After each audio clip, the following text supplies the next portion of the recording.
দীর্ঘদিন থেকে রাজধানীর বিভিন্ন এলাকায় চলছে লোডশেডিং নামে গ্রাহকদের বিড়ম্বনা। এই লোডশেডিং এর বিড়ম্বনা লাঘবে মাত্র 483 টাকা ফি দিয়ে বিদ্যুতের শক্তি বাড়ানোর ব্যবস্থা করেছে সরকার, যাতে গ্রাহকদের লোডশেডিং বিড়ম্বনা আর না হয়। আর এই সুযোগে অতিরিক্ত অর্থ নিয়ে লোড বাড়ানোর নামে রাজধানীর জুরাইন পুস্তকওয়ালা যাত্রাবাড়ি সহ বিভিন্ন এলাকায় দেদারসে চলছে এই হরিলুটের বাণিজ্য।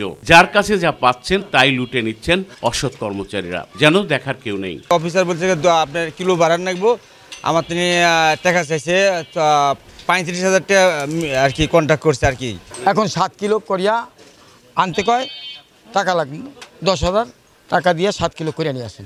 পার কিলোতে 2,000 টাকা করে চাইছে। 20 কিলো লাইন নামাই দিলে ওনার কাছে বলছে যে 40,000-45,000 টাকা খরচ হইব। ভবিষ্যতে যেন এই ধরনের কাজ ডিপিডিসির কর্মচারীরা করতে সাহস না পায়, তার জন্য যথাপযুক্ত বিচার চেয়েছেন ভুক্তভোগীরা। সিস্টেম করে আয়া বন্ধ করে দিয়ে লোক পাঠা দিতেছে, যে কোনো ঝামেলা করে মিটার একবার বন্ধ করে দিয়ে লক করে দিয়ে টাকা নিচ্ছে। তাদের বিরুদ্ধে যথাযথ ব্যবস্থা নেওয়া উচিত। সরকারিভাবে যে রেট আছে সেই রেটে আপনারা বাড়ায় দেন, কিন্তু সরকারিভাবে তো ওরা বলতেছে না। মানে এটা একটা আমাদের কাছে মনে হচ্ছে আমরা একটা জিম্মি। বিদ্যুৎ বিভাগের ব্যবস্থাপনা পরিচালক ব্যবস্থা না নিলেও ডিপিডিসির অপারেশন পরিচালক শাস্তিমূলক ব্যবস্থা গ্রহণ করবেন বলে জানান শফিক আহমেদ। যদি আসে অবশ্যই আমরা ব্যবস্থা নিব।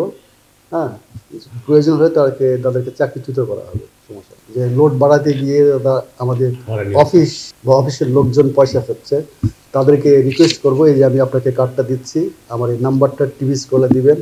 তারা সরাসরি আমার সাথে যোগাযোগ করবে যে স্যার এই লোড বাড়ানোর জন্য আমার কাছে টাকা যাচ্ছে, আমি সাথে সাথে অ্যাকশন নেব ইনশাল্লাহ। এস এম খুরশেদ আলম, মাই টিভি, ঢাকা।